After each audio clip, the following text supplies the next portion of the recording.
think IHOP pancakes are good? Wait until you try these restaurant-worthy lemon ricotta crepes with fresh blueberries.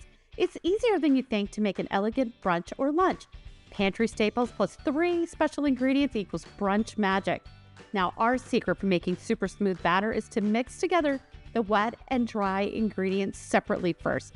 This way, everything gets incorporated evenly and you're going to end up with a delightful batter. Our pro tip is to let the batter rest for at least 30 minutes in the fridge before making the crepes. It's better if you can let the batter rest for a couple hours or even overnight.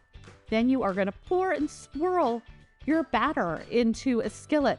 30 minutes on the first side, just 15 seconds on the other side. Now we are going to make our filling.